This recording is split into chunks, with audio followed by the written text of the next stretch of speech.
hable hoy y que llene nuestros corazones de gozo, Señor, al meditar en lo que usted ha hecho por nosotros. De igual manera, yo oro que prepare nuestros corazones para poder participar de la cena hoy. Y yo oro, Señor, de que pueda ser un tiempo de comunión con usted. Que usted venga, Señor, y se manifiesta en nuestras vidas mientras comemos el pan y bebemos la copa, Señor. Y que usted, Señor, hable a cada uno según su necesidad de salvación. Todos necesitamos la santificación. Todos necesitamos, Señor, algunos consuelo este día. Pueda usted hablarnos, Señor, conforme a la necesidad de cada uno. En el nombre de Jesús. Amén. Amén, hermanos. Así le voy a pedir que abra su Biblia, por favor, en el libro de Colosenses.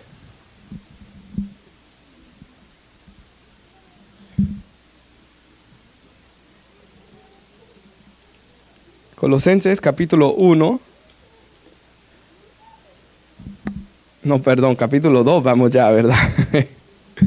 Colosenses capítulo 2, versículo 8, hermanos. Colosenses capítulo 2, versículo 8. Hermanos, yo estuve durante la semana orando, ¿verdad?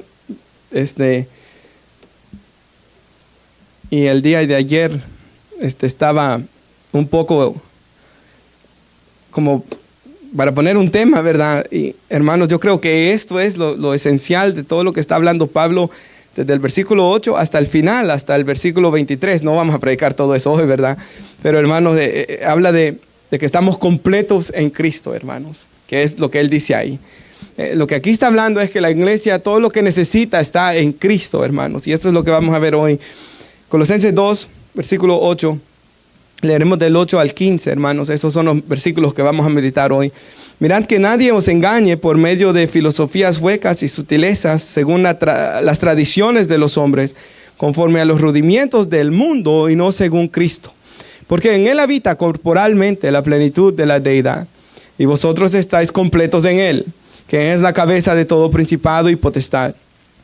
En él también fuisteis circuncidados con circuncisión no hecha a mano, al echar de vosotros el cuerpo pecaminoso carnal en la circuncisión de Cristo, sepultados con él en el bautismo, en el cual fuisteis también resucitados con él, mediante el poder de Dios que le levantó de los muertos, y a vosotros, estando muertos en pecados y en la incircuncisión de vuestra carne, os dio vida juntamente con él, perdonándoos todos los pecados, anulando el acta de los decretos que había contra nosotros, que nos era contraria, quitándola de en medio, clavándola en la cruz, despojando a los principados y a las potestades, les exhibió públicamente, triunfando sobre ellos en la cruz. Amén. Puede tomar asiento, hermano.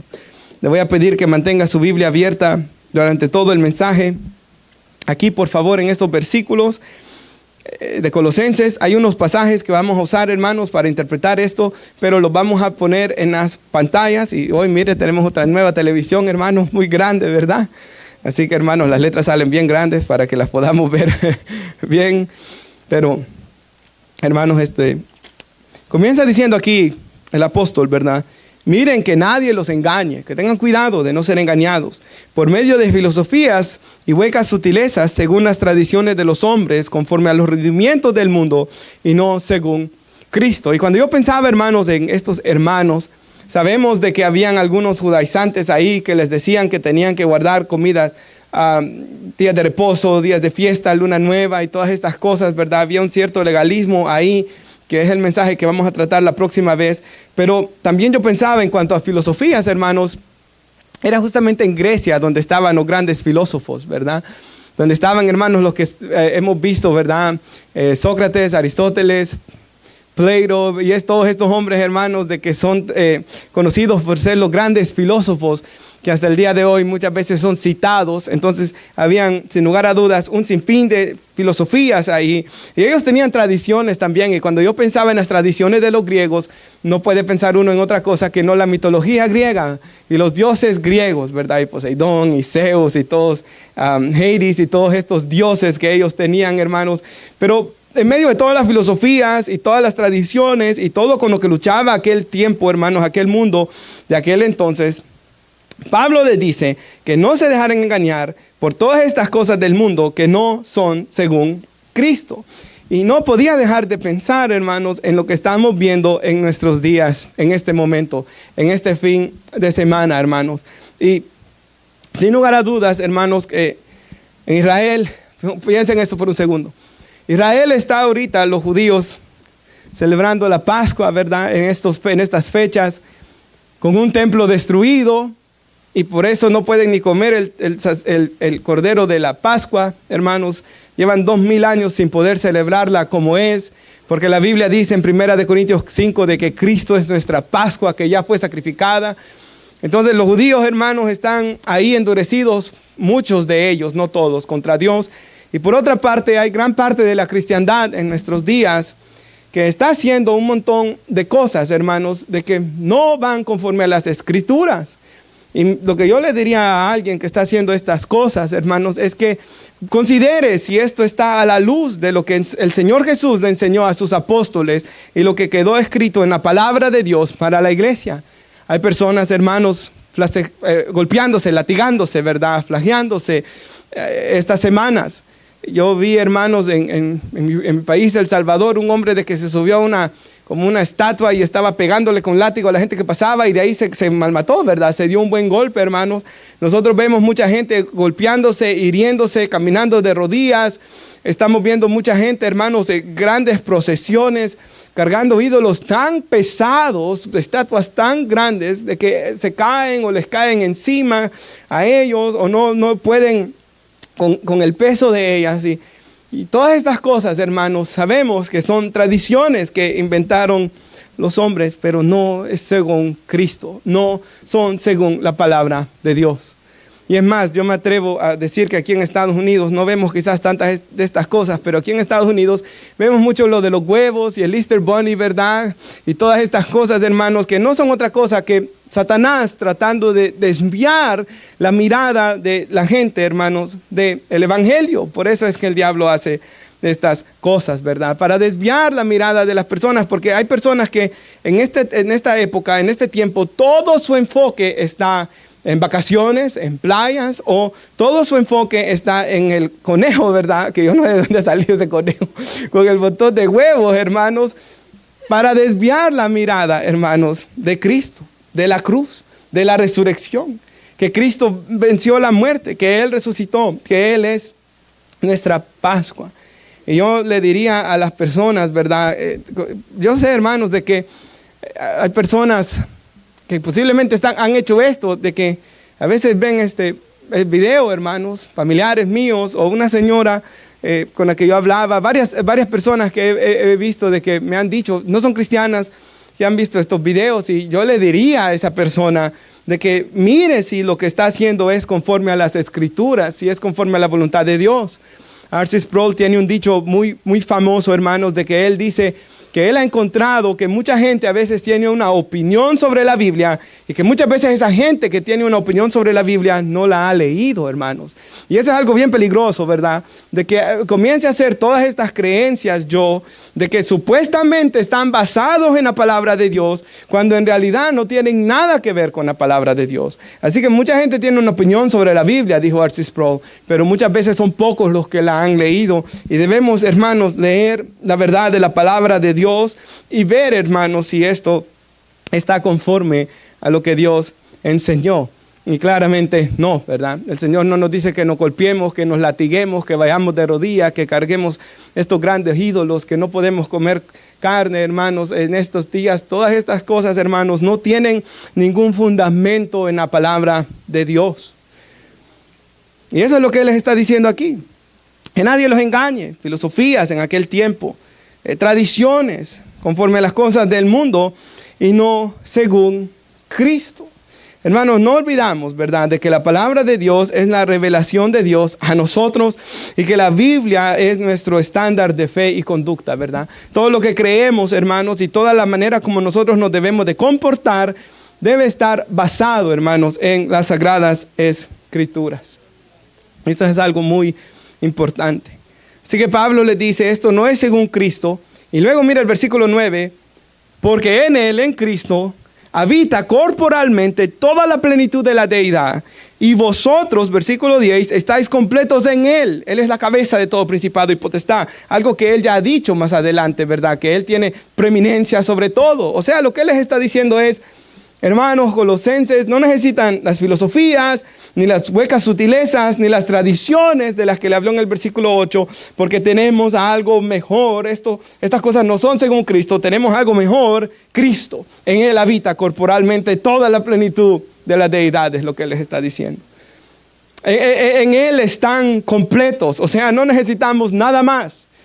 Ahí mismo, el domingo pasado, Colosenses 2:3, en quien están escondidos todos los tesoros de la sabiduría y del conocimiento. O sea, en Él están escondidos los tesoros de la sabiduría y del conocimiento. En Él habita corporalmente la plenitud de la deidad. En Él están ustedes completos. No necesitamos nada más que a Él.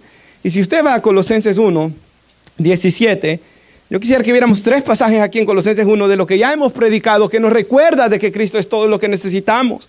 En primer lugar, miremos nuestra condición física como seres humanos en esta tierra. El 16 dice que Él creó todas las cosas, que todo fue creado por Él y para Él.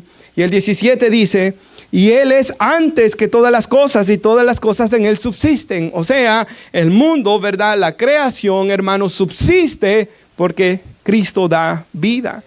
Vivimos, respiramos, estamos hoy de pie porque Él nos da vida. Él hace salir el sol sobre buenos y malos, dice la Escritura. Él hace llover sobre justos e injustos. Toda buena dádiva y todo don perfecto desciende de lo alto del Padre de las luces, en el cual no hay mudanza ni sombra de variación. Santiago 1:17, ¿verdad? De Él viene todo buen regalo. Toda la gracia común que recibimos, la recibimos de Él, hermanos. Gracia común es un término para describir la gracia que todos los seres humanos reciben. El sol y la lluvia sobre buenos e injustos. Todo lo recibimos de Él. Ahora ya más íntimamente como iglesia, Colosenses 1:13, dice de que Él cual, hablando del Padre, nos ha librado de la potestad de las tinieblas y nos ha trasladado al reino de su amado Hijo, en quien tenemos redención por su sangre y perdón de los pecados. En Cristo la iglesia tiene todo lo que necesita para su salvación. Cristo es quien nos libra del poder del diablo, de la potestad de las tinieblas que estaba sobre nuestra vida cuando estábamos atados por Satanás. Cristo es, hermanos, el que nos ha redimido con su propia sangre y nos ha sacado de la esclavitud del pecado. En Cristo tenemos perdón de pecado. En Cristo tenemos una herencia, dice, porque nos ha trasladado al reino de su amado Hijo. Colosenses 1:21, por favor, vaya ahí cerquita conmigo. Estamos viendo aquí, ¿verdad? Cuando yo pensaba en Cristo suficiente, Cristo es suficiente para yo vivir mis necesidades físicas. El pan de cada día, como Él nos enseñó a orar, y todo esto, Él es suficiente. Cristo es suficiente para nuestra salvación, ya que somos salvos por gracia, por medio de la fe en Él. Esto no es de nosotros, es un don de Dios. Como tantos siervos han dicho en el pasado, ¿verdad? Una frase tan famosa que ya no sé ni qué pastor fue el que lo dijo primero. Creo que fue George Whitefield, ¿verdad? O Juan Calvino. Lo único que tú trajiste a tu salvación fue tu pecado que la hizo necesaria, ¿verdad? Nosotros solo vinimos con pecado, hermanos, arrepentidos, clamando a Dios misericordia. Y Él nos salvó por su gracia, inmerecidamente, en Cristo, ¿verdad? Cristo dijo en la cruz, consumado es, que significa que el pago de la deuda fue total y completo en la cruz del Calvario. Pero también, hermanos, necesitamos a Cristo para el día del juicio, cuando nos presentemos delante de Dios en aquel día. Necesitamos a Cristo para nuestro diario vivir, pero necesitamos a Cristo para el día del juicio, que está establecido, dice la Biblia, que todo hombre muera y después venga el juicio. Y Colosenses 1:21 dice, y a vosotros también, que en otro tiempo éramos extraños, no éramos hijos de Dios, no éramos familia con Dios, ¿verdad? Y éramos enemigos en nuestra mente, enemigos de Dios, haciendo malas obras. En Cristo hemos sido reconciliados en su cuerpo de carne, mediante la muerte de Jesús, para presentarnos como aquel día, hermanos, santos y sin mancha, no solo en aquel día, pero hoy y en aquel día, santos y sin mancha, irreprensibles delante de Él, si en verdad permanecen fundados y firmes en la fe, sin moverse de la esperanza del evangelio que han oído. O sea, hermanos, necesitamos a Cristo para en el día del juicio presentarnos santos y sin mancha delante de Él. Como dice Romanos 8:1, ninguna condenación hay para los que están en Cristo Jesús.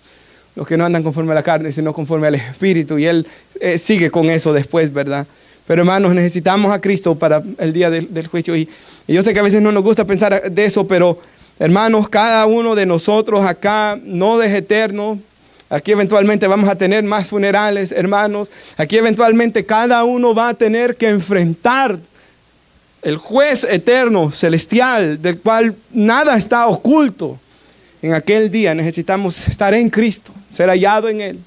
Como dijo Pablo en Filipenses 1, estar en Cristo, ser hallado en Él, no teniendo mi propia justicia, Filipenses 3, ¿verdad? 7 en adelante, sino la justicia de Dios que es por la fe en Cristo, dice Él. Hallado en Él no necesitamos. Colosenses 2:10, nuevamente hermanos, no necesitamos filosofías, no necesitamos tradiciones, cosas conforme al mundo, porque estamos completos, dice, en Cristo, están completos en Él. Y hermanos, yo me ponía a pensar y para aplicarlo a su vida, ¿usted se siente completo en Cristo? Porque si usted no se siente completo en Él, hermanos, nada de lo que hay en este mundo va a satisfacer su corazón. Si bien no es bueno que el hombre esté solo, vemos hombres casados siempre infelices, hermanos. Hay unos que dicen, estaba más feliz cuando no estaba casado de que hoy que estoy casado. Pero vemos que, hermanos, el hombre infeliz soltero e infeliz casado, porque el matrimonio no va a hacernos sentirnos completos, como si estamos completos en Cristo. Los hijos tampoco. Si bien todas estas cosas las anhelamos y son una bendición y damos gracias a Dios, el matrimonio es la gracia de la vida, los hijos son una gran bendición, pero verdaderamente disfrutamos del matrimonio y de los hijos cuando estamos en Cristo, satisfechos en Él. Nuestro corazón fue creado para no satisfacerse en nada. Lo ven los ricos, ¿verdad? Logran tanto y tanto y tanto y quieren más y quieren más y quieren más y quieren más y nunca les da fin. Porque hermanos, nada de estas cosas va a satisfacer nuestro corazón. Y yo piense usted en su vida por un segundo, hermanos, ¿cómo sería su vida si Cristo no estuviera ahí? Si sería igual, usted no está verdaderamente en Cristo. Pero si usted dice hoy, si yo no estuviera en Cristo, estuviera muerto en delitos y pecados, estuviera en tinieblas, tendría aquel vacío, no le encontraba sentido a la vida, porque todas estas cosas, por ejemplo, yo pensaba antes de Cristo. Y quizás, como a veces cuando uno ve a alguien con quien no ha visto por muchos años y ve a algún amigo de la escuela de tiempo, y por ejemplo a mí me ha ocurrido algunas ocasiones que he visto a alguien años después y cuando comenzamos a hablar, comienzan a hablar de las cosas que tienen. Mi esposa ha estado ahí conmigo de los carros o las casas, pero nada de eso, hermano, satisface el alma. Los que aquí hemos tenido algún carro bonito una vez, sabemos que eso, hermanos, hasta se olvida uno, ahí queda en el parqueo, ¿verdad, hermanos? A mí mi carro no me trae gozo, hermanos. Sí, gracias a Dios sirve, ¿verdad? Es cómodo, hermanos, pero eso no me da felicidad al día a día. Eso ahí está. Hermanos, nosotros debemos encontrarnos completos y felices en Cristo. En Cristo. Y en Cristo, hermanos, tenemos el Espíritu Santo, ¿verdad? El Espíritu Santo de Dios. Que en Lucas 11, hermanos, el Señor Jesús dice del 9 en adelante, del 8 en adelante, perdón, pedid y se os dará, buscad y hallaréis, llamad y se os abrirá. Todo el que pide recibe, el que busca halla, el que llama se le abrirá. ¿Qué hombre de ustedes? Si su hijo le pide un pan, le dará una piedra. Si su hijo le pide un pez, le va a dar una serpiente para cenar. Si su hijo le pide un huevo, le va a dar un escorpión. Y si ustedes siendo malos saben dar buenas dádivas, dijo Jesús, ¿cuánto no más dará el Padre el Espíritu Santo a los que se lo pidan? Y en una Biblia de estudio de Matthew Henry decía abajo el comentario, dice el Espíritu Santo porque esa es la más grande de todas las bendiciones que un hombre puede recibir en esta tierra. Hermanos, cuando estamos en Cristo tenemos el Espíritu de Dios. Romanos 5:5 dice que el amor de Dios es derramado en nuestro corazón por el Espíritu Santo que nos fue dado. En Cristo, hermanos, tenemos a Jesús como mediador. ¿Y qué privilegio es ese? Y como dice el himno, ¿verdad? Ante el trono celestial, Él intercede hoy por mí. Gran sacerdote es Jesús, quien vive y siempre vivirá. Y esa parte del himno donde Él dice, cuando he caído en tentación, Y al Dios sentir condenación, dice, por su pecado, al ver al cielo, dice, encontraré al inocente quien murió. Por su muerte el Salvador ya mi pecado perdonó, porque Dios el justo aceptó su sacrificio hecho por mí. O sea, hermanos, como creyentes tenemos a Jesús como mediador, quien intercede por nosotros. Pedimos en el nombre de Jesús, oramos, Él intercede, Él nos consuela, Él nos perdona, hermanos. Él es nuestro mediador, es nuestro sumo sacerdote. Y en Cristo tenemos a Dios como Padre. Porque la Biblia dice que el Espíritu Santo hace que nuestro espíritu clame, Abba, Padre. Y el amor del Padre está en nosotros. Tenemos una familia en la fe, la iglesia, para llevar las cargas los unos de los otros. Y tenemos, hermanos, el privilegio de servir a Dios. Porque, hermanos, sin lugar a dudas, servir a Dios es un privilegio y es algo que llena nuestro corazón de gozo, hermanos. Servir a Dios no es una carga, servir a Dios es un deleite, hermanos. Versículo 11. Esto es como, ¿verdad? El que le gusta pescar, hermanos, no hay que rogarlo para pescar, ¿verdad? Es igual, hermanos, para servir a Dios. Cuando por ejemplo, algún hermano, algún pastor me dice, algún americano, ¿verdad? Por ejemplo, el próximo domingo me dijo, voy a salir, no puedo estar en la iglesia. ¿Podés venir vos? Sí, le digo yo. Porque para mí predicar, hermanos, no es como algo que no me guste, ¿verdad? Servir a Dios, por así decirlo. Sino que es algo, hermanos, en lo que nos deleitamos sirviendo a Dios, ¿verdad? Versículo 11 dice, lo tenemos. Estamos completos en Cristo, ¿verdad? No necesitamos las filosofías, pero no necesitamos circuncidarnos tampoco, ni guardar la ley ceremonial, ¿verdad? Cristo nos salva para guardar la ley moral. Eso lo di en otra predicación, pero miren esto. En Él también fuisteis circuncidados con circuncisión no hecha de mano, los gentiles está hablando, los que no somos judíos, al echar de vosotros el cuerpo pecaminoso carnal en la circuncisión de Cristo. Ahora, la circuncisión era la señal, creo que es Génesis 17, si recuerdo bien, donde Dios le dice a Abraham, todo varón que nazca en tu casa, aún de los que servían ahí, ¿verdad? Y obviamente los hijos que él tuvo, después tuvo un montón, ¿verdad? Pero sobre todo la promesa que era en Isaac, iban a ser circuncidados al 8º día y iba a ser la señal de que ese pueblo estaba en una relación de pacto con Dios. Y hermanos, si puede poner nuestra hermana Génesis 12, versículos 1 al 3. Yo quisiera unos segundos, hermanos, que miráramos de qué se trataba el pacto en el Antiguo Testamento, de qué se trata el pacto en el Nuevo Testamento. Y en el Antiguo Testamento Dios hace un pacto con Abraham, Dios hace un pacto con su descendencia, el pacto del monte Sinaí, por medio de Moisés a todo Israel. Pero el propósito de la elección de Israel es que aquí le dice Dios a Abraham, vete de tu tierra, le dice, de tu parentela, le sigue diciendo, de entre tus parientes y de la casa de tu padre, a la tierra que yo te mostraré. Y yo sé que a veces leemos la Biblia rápido, hermanos, pero yo me ponía a pensar en Abraham. No fue fácil cuando Dios le dijo, deja a tu papá, deja a tus hermanos, que bueno, lo sigue, ¿verdad? Deja lo que tú conoces. Y había muchos ídolos y adoración a ídolos ahí donde él vivía en Ur, ¿verdad? Deja todo esto y vete a una tierra a la que yo te voy a enseñar. Y nosotros podemos identificarnos cuando dejamos nuestro país, ¿verdad? Dejamos nuestra tierra, dejamos nuestros parientes, hermanos, quizás entre lágrimas, en un sentimiento, hermanos, horrible, sabiendo que no íbamos a volver, hermanos, o que si íbamos a volver iba a ser años después. Pero Abraham obedece a Dios, porque Dios le dice, recuerde que este era un hombre ya mayor de 70 años, que no podía tener hijos. Haré de ti una nación grande, te bendeciré, engrandeceré tu nombre y serás bendición, que es muy importante. Bendeciré a los que te bendigan y maldeciré al que te maldiga, pero mire, y ahí manténgalo. En ti serán benditas todas las familias de la tierra.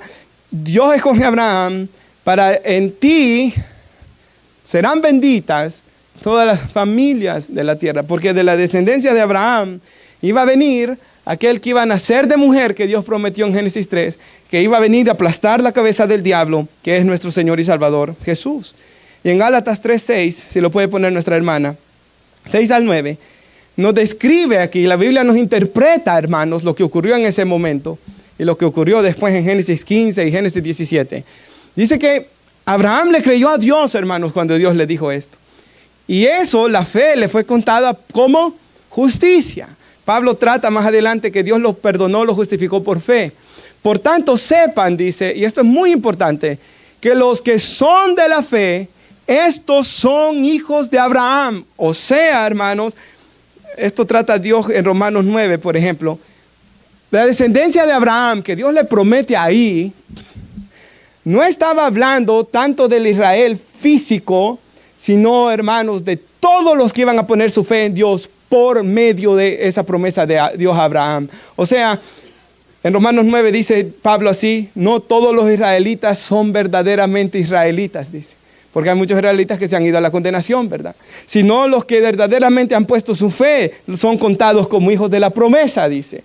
Y luego, hermanos, cuando Dios le dice a Abraham que él iba a ser padre de multitud de gentes, no estaba hablando solamente de la descendencia física, sino, hermanos, de todos los que un día vendríamos y seríamos salvos por la fe en Dios, hermanos, por medio de la descendencia de Abraham, que es nuestro Señor Jesús, dice más adelante. Y me gusta cómo lo dice Reina Valera. Reina Valera, hablando Gálatas 3, dice, no dice simientes, en otra parte, ¿verdad? Que Dios le dice, en tu simiente le dice. Y dice Pablo en Reina Valera, no dice simientes como si hablara de muchos, dice Pablo, sino simiente, descendencia, porque está hablando de uno que es Cristo, dice. La gran promesa era Cristo, por medio de la cual todas las familias de la tierra iban a ser bendecidas. La Escritura previendo que Dios justificaría por la fe a los de Brasil, de México, de Guatemala, de República Dominicana, de Perú, de, no sé si me van quedando países, de El Salvador, perdón si me quedó su país, hermanos. Dios vio todo lo que él iba a hacer. Y Dios vio la Escritura, que Dios justificaría a los gentiles por la fe. ¿Qué dice que hizo el Señor, hermanos? Sigan poco, por favor. Anunció de antemano buenas nuevas, el Evangelio, buenas noticias a Abraham, diciendo, en ti serán benditas todas las naciones. Que es lo que Dios le dice en Génesis más adelante. Así que los que son de la fe son bendecidos con Abraham, el creyente. Entonces el antiguo pacto Dios lo hace con la nación de Israel, el país, ¿verdad? Y Israel falla y no guarda el pacto. Y usted sabe que muchas de las tribus se pierden, pero Dios siempre guarda la tribu de Judá. Y hermanos, de la tribu de Judá nace nuestro Señor Jesús. Y luego el Evangelio se predica en todas las naciones. Y hoy el pueblo de Dios, hermanos, esto es muy importante. Somos judíos y gentiles que estamos en Cristo, ¿verdad? Por eso dice Efesios 2. Y yo no sé cómo es que hay confusión en esto, hermanos. Si Efesios 2 dice, Dios quitó la pared intermediaria. Imagínense que allá estuviera Israel, aquí estamos nosotros. Y está esta pared en medio. Dios la derribó por medio de Cristo, dice. De los dos pueblos hizo uno, dice. Un solo hombre. No puede ser más claro, ¿verdad, hermanos? El verdadero pueblo de Dios hoy somos todos los que estamos en Cristo. Judíos y gentiles que estamos en Cristo. Y hoy estamos en un nuevo pacto. Y en ese nuevo pacto ya no hacemos, nos dice el versículo, una circuncisión hecha de mano en carne. Ya no estamos aquí, ¿verdad?, circuncidando a bebés. Sino que, hermanos, la circuncisión espiritual ocurre cuando nacemos de nuevo. Nuestro corazón es circuncidado cuando venimos a poner nuestra fe en Cristo. Romanos 2:29 dice, hermanos, que el Espíritu Santo obra en nuestro corazón una circuncisión espiritual. O sea, la señal hoy del pacto es, hermanos, que somos sellados con el Espíritu Santo, hermanos. Eso es la señal hoy. No una circuncisión física, sino, hermanos, la señal de que somos cristianos es que el Espíritu Santo mora en nosotros. Y eso es tan importante, hermanos.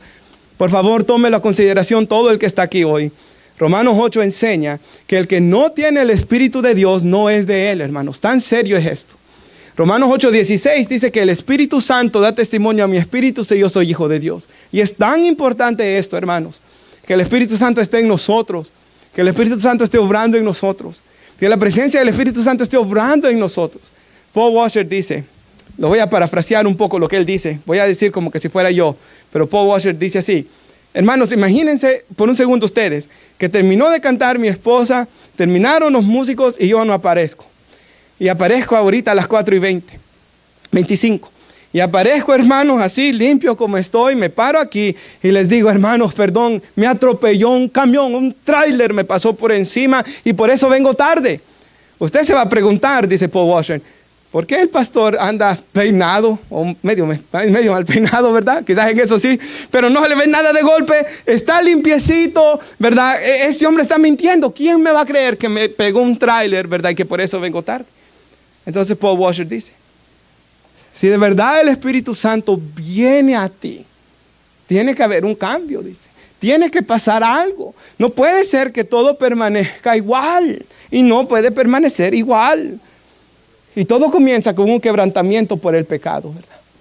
John Bunyan, en su libro El progreso del peregrino, dice que él lo compara como andar una gran mochila de piedras que lo hace andar encorvado, dice. Dice que él antes de su salvación sentía tanto pecado, tanta convicción de pecado, que él no encontraba descanso para su alma, hasta que vino a Cristo y Cristo lo perdonó. Y él se sintió libre de esa carga. Él se sintió feliz. ¿Sabe? Me gusta tanto lo que cuenta Martín Lutero, hermanos. Martín Lutero, sus padres alemanes, ¿verdad? Eran tan crueles con él, hermanos, que una vez, porque el niño robó unas nueces, lo agarró la mamá a pegarle hasta sacarle sangre de las manos. Lo castigaban tan severamente de que él, hermanos, llegó creciendo, bueno, de que Dios lo odiaba, pensaba él. Y él quería ser abogado, porque es lo que el papá quería que estudiara, y iba creo que iba en un caballo, no me acuerdo esa parte, pero hay una tormenta eléctrica, caen relámpagos y truena alrededor de él. Él siente que va a morir, cae de rodillas y le dice, Señor, perdóname porque yo sé si muero voy al infierno, voy a ser monje. Y entra al monasterio. Y cuando él entra al monasterio, hermanos, en aquellos días había gente que se flageaba, así que él salía en las temperaturas más frías de Alemania, salía desnudo a pegarse, dice, en los patios de los monasterios, salía a golpearse.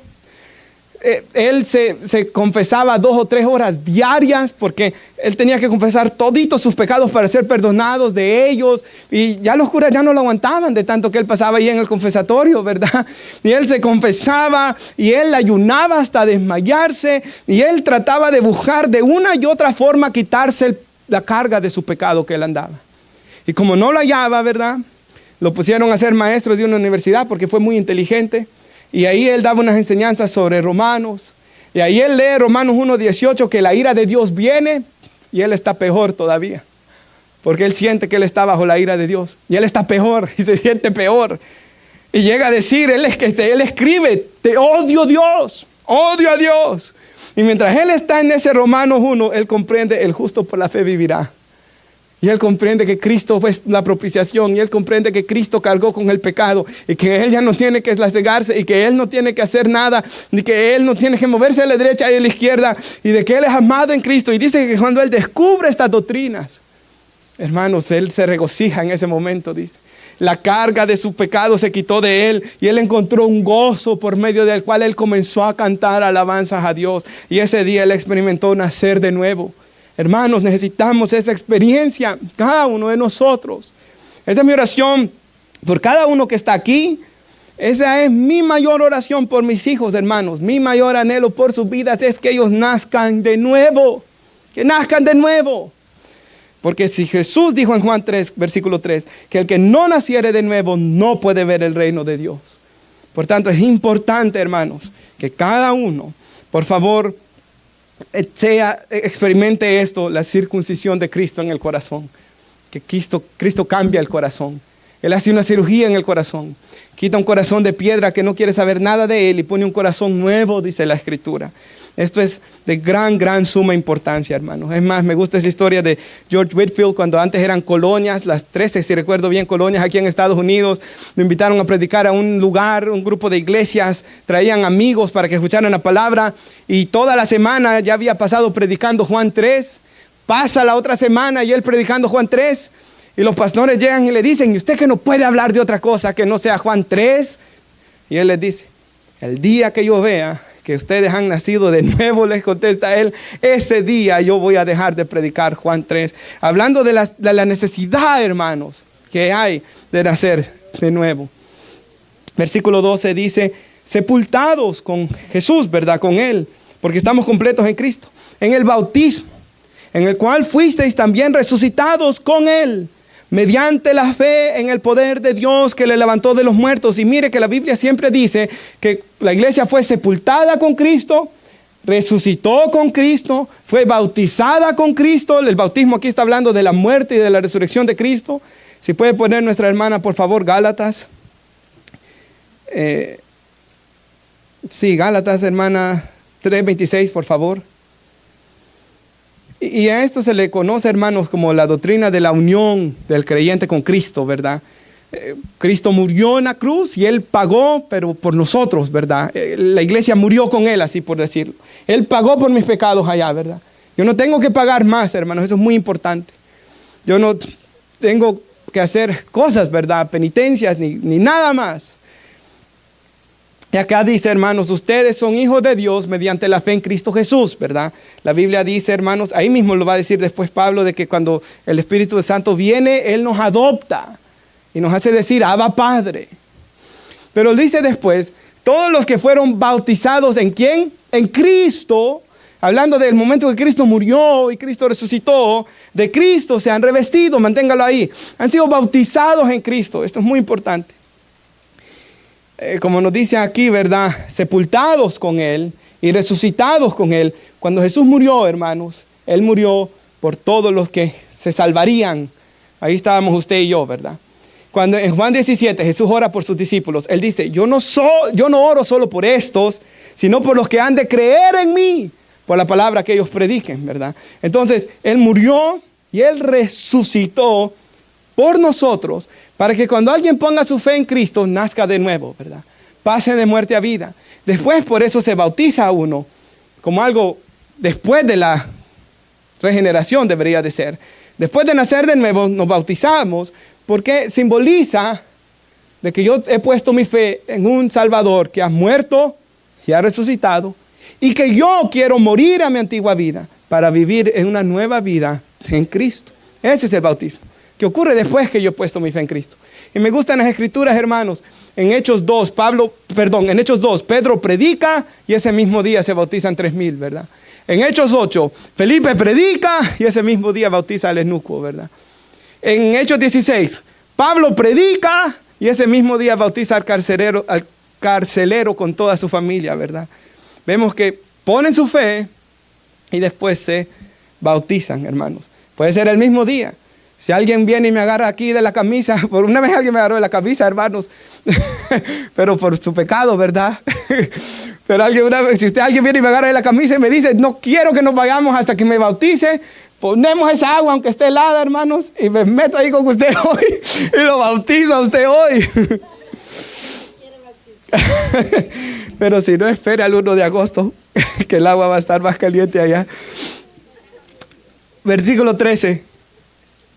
Sigamos allá. Regrese, hermana, al 27. Murieron con Cristo, pero mire lo que dice, de Cristo se han revestido. Los expertos en el idioma original dicen literalmente Cristo se han puesto, dice. Hermanos, nos hemos revestido de Cristo, ¿verdad? De la justicia de Cristo. Dios nos mira a través de su Hijo y esto es tan importante, hermanos, tan importante. En especial cuando uno está comenzando en la fe y uno a veces falla. Y como dice el himno, ¿verdad? Llega a sentir uno condenación, llega a sentirse uno mal, llega a ver uno que uno no puede llegar a vivir al estándar perfecto, no solo recién comenzado, aún viejo ya uno en la fe, llega a ver que uno no puede llegar a vivir conforme al estándar santo completamente, porque el verdadero creyente quiere ser santo para Dios, ¿verdad? Quiere agradar a Dios, pero en momentos, hermanos, donde lleguemos a desanimarnos quizás, podemos mirar hacia Cristo, ¿verdad? Confesar nuestros pecados, ser perdonados por ellos y saber que estamos revestidos de Cristo. Mire lo que sigue diciendo. Ya en Cristo ya no están estas diferencias de antes, judío o griego. Mire, si era esclavo o libre, recuerde que había muchos esclavos en aquel tiempo, el esclavo y el libre. Es más, en la historia de la iglesia dicen que a veces el esclavo en la iglesia era el pastor y que el propio amo llegaba a estar ahí en la iglesia escuchando la predicación que el esclavo le estaba dando, hermanos. No importan estas cosas ya. No hay hombre ni mujer en el sentido, hermanos, que ambos valemos. En roles sí hay diferencia, ¿verdad? La Biblia dice el hombre es cabeza, la mujer es ayuda idónea, ¿verdad? Pero, hermanos, valemos lo mismo en Cristo. Somos uno en Cristo, porque todos son uno en Cristo. Y si ustedes son de Cristo, dice, entonces, ¿son qué, hermanos? Descendencia de Abraham. Según la promesa, herederos según la promesa. Yo me acuerdo una vez que estábamos con la Biblia de niños ilustrada, ¿verdad? Y está Abraham, hermanos, y está mirando hacia las estrellas, ¿verdad? Y le dije yo a Ari, ahí está Dios diciéndole que le va a dar una gran descendencia. Y le digo yo, y ahí estábamos nosotros, le digo yo. Ahí estaban los hermanos de la iglesia. Esa descendencia de Abraham que Dios le prometió es todos aquellos que vendríamos a ser salvos en Cristo, hermanos. En Él bendecidos, ¿verdad? Ahora, si va al versículo 14, este versículo es muy importante. Y si lo puede poner en las pantallas en la Nueva Biblia de las Américas. La razón por la que lo pongo en la Nueva Biblia de las Américas es porque la Nueva Biblia de las Américas, este versículo lo traduce mejor. Y esto es muy importante, hermanos. Las traducciones no son perfectas, ¿verdad? Lo que es perfecto, hermanos, es lo que Dios inspiró en el idioma original, ¿verdad? Y tenemos, hermanos, más de 5.400 manuscritos, ¿verdad? Del griego del Nuevo Testamento. Y esto es muy importante. Reina Valera dice, anulando el acta de los decretos que había contra nosotros. Pero cuando yo buscaba, hermanos, la palabra acta, que traduce Reina Valera, habla de un certificado de deuda. Y por eso mire cómo lo traduce aquí esta traducción más correctamente, habiendo cancelado el documento de deuda. Esa era esa acta, que consistía en decretos contra nosotros y que nos era contraria, ¿verdad? Nos era adverso. Y lo ha quitado de en medio, clavándolo en la cruz. Y no podemos pensar en otra cosa, hermanos, que en nuestros pecados, ¿verdad?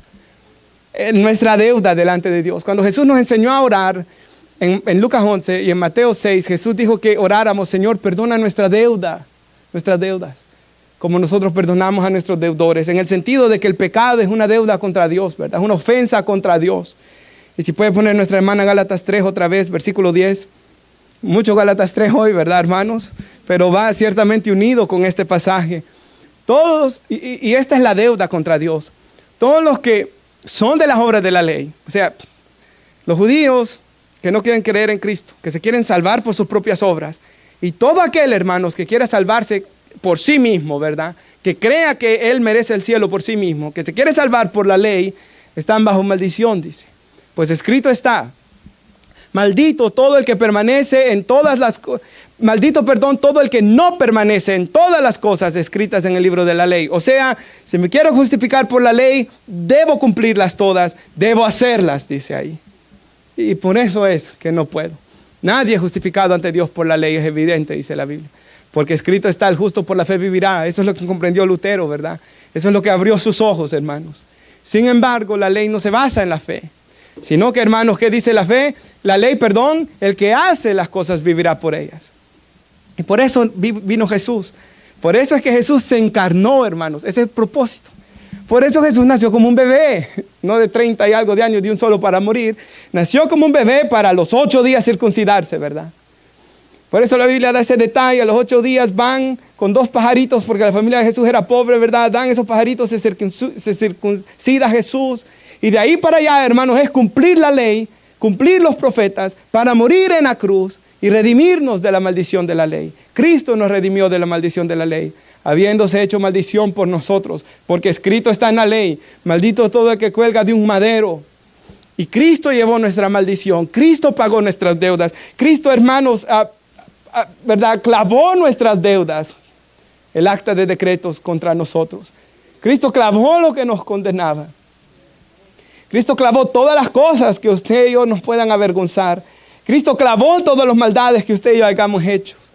Él llevó esa maldición a fin de que en Cristo Jesús, la bendición de Abraham, lo que Dios le prometió a Abraham, viniera a la gente de todos estos países que estamos hoy aquí, hermanos. Y en eso nos regocijamos, ¿verdad? Cristo es suficiente. Él, hermanos, es suficiente. Estamos completos en Él. En Él nuestro corazón es circuncidado por uno nuevo. En Él, hermanos, murió y resucitó por nosotros y la iglesia está unida en Él. En Él, hermanos, nuestros pecados fueron clavados en la cruz. Pero el último versículo, el 15, dice, despojando a los principados y a las potestades, los exhibió públicamente, triunfando sobre ellos en la cruz. Y quiero enfocarme en 2 palabras, despojando y exhibió. Y en cuanto a despojando, está hablando de quitarle algo, ¿verdad? Hermanos, imagínense que viene un hombre armado y le quitamos el arma, lo despojamos de su arma, ¿verdad? El diablo, hermanos, tenía un arma, por así decirlo, que era el pecado. Y el aguijón del pecado era la ley, dice la Biblia. O sea que no podíamos cumplir la ley, era lo que le daba poder al pecado y era lo que le daba poder al diablo para tenernos atados. La Biblia enseña bien claro, 2 Timoteo 2:26, nosotros estábamos cautivos bajo la voluntad del diablo. Y era lo que nos hacía no estar libres, ¿verdad, hermanos? Pero Cristo, por medio de su muerte, despojó al diablo. Le quitó el poder al diablo, el arma al diablo, el aguijón al pecado, que era, hermanos, que no podíamos cumplir la ley. Cristo la cumplió. Él murió. Él pagó el precio, hermanos, para que cuando alguien clame y pide perdón por sus pecados, el poder del diablo es despojado, es quitado sobre nuestras vidas. Y venimos a ser libres en Cristo Jesús. Conoceréis la verdad y la verdad os hará libres, dijo el Señor. Hermanos, yo pensaba en cuanto a despojarse, ¿qué dice Filipenses 2? Que Jesús, siendo igual a Dios, no estimó ser igual a Dios como cosa que aferrarse, sino que se despojó, dice, de sí mismo.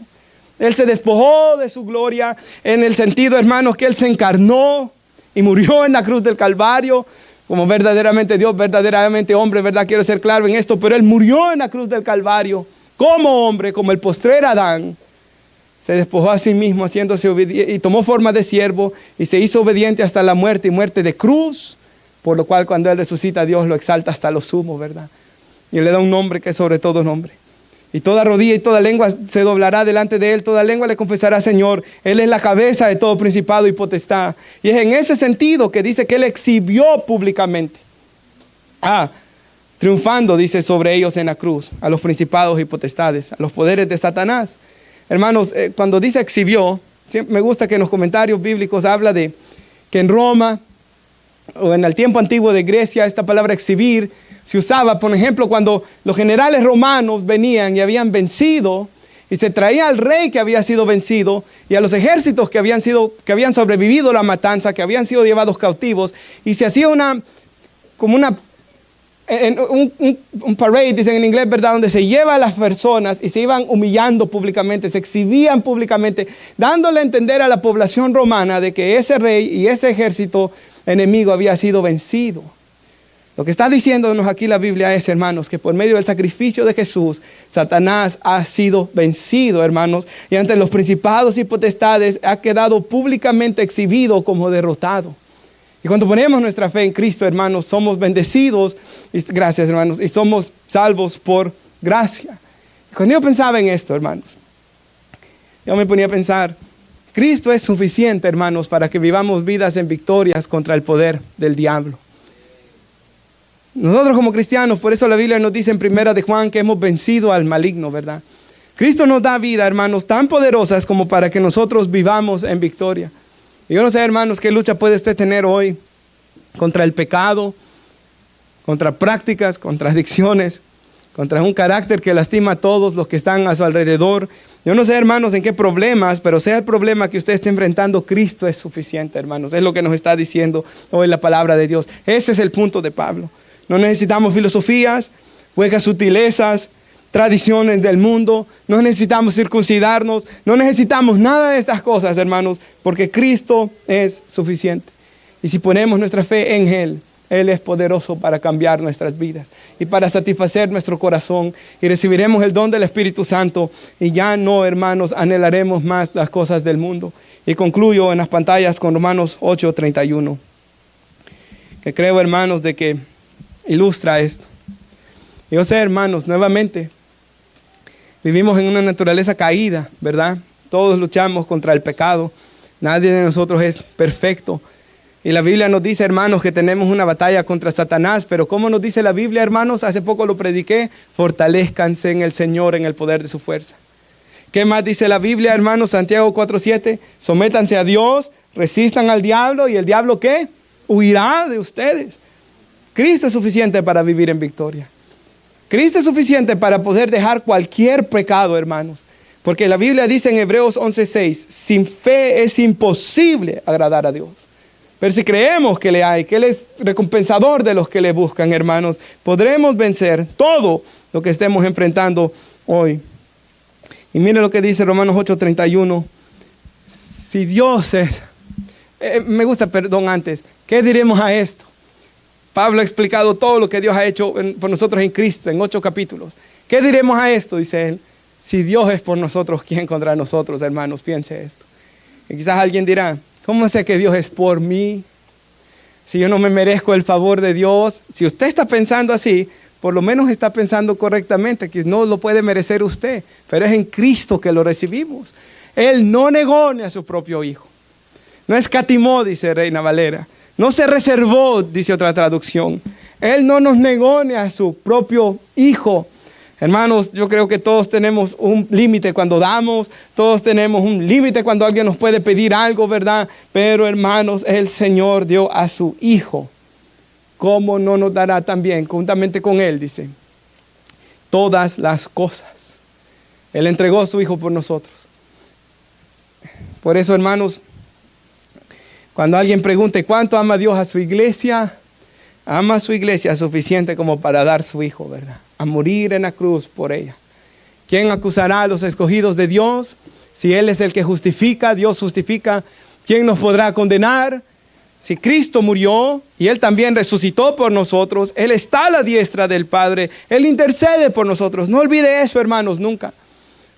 Cuando usted falla, cuando usted peca, y yo sé que uno se siente mal y puede llegar el espíritu del enemigo tratando de desanimarlo, haciéndolo sentir mal, porque sabemos que la lucha espiritual es real, hermanos. Pero es ahí, hermanos, donde usted debe recordar que mirar hacia Cristo. Y dice Jesús, ¿verdad? Dice la Biblia en Hebreos que nos acerquemos confiadamente al trono de la gracia. Y de Él vamos a hallar gracia y misericordia para el oportuno socorro, dice. ¿Quién nos separará del amor de Cristo? Dice ahí. Y mire qué interesante. Esto es lo que Pablo vivió. Quizás nosotros no hemos vivido estas cosas, quizás sí, pero él habla de tribulación, angustia, lo que él pasó, persecución, hambre, desnudez, peligro o espada. Y yo sé que cada uno está pasando diferentes luchas hoy, ¿verdad? Tal como está escrito, y él habla de los apóstoles, porque estaba escrito que por causa tuya somos puestos por muerte, ¿verdad? Somos considerados como ovejas para el matadero. Pero aún, hermanos, que los apóstoles fueron terriblemente perseguidos, dice Pablo, pero en todas estas cosas somos más que vencedores por medio de aquel que nos amó. Por lo cual estoy seguro, dice, convencido, que ni la muerte, ni la vida, ni ángeles, ni principados, ni lo presente, ni lo porvenir, ni los poderes, ni lo alto, ni lo profundo, ni ninguna otra cosa creada nos podrá separar del amor de Dios, que es en Cristo Jesús, Señor nuestro.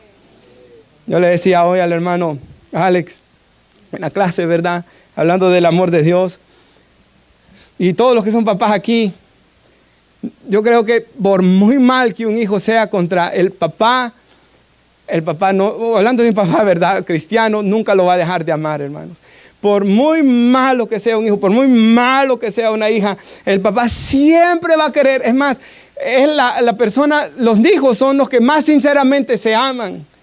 Y a los que todo papá quiere que le vaya mejor que él y que viva una vida mejor que él. Y por eso a veces los papás pecan de quererlos proteger demasiado y no querer que, ¿verdad? A veces sufran, lo cual todo va a sufrir, ¿verdad?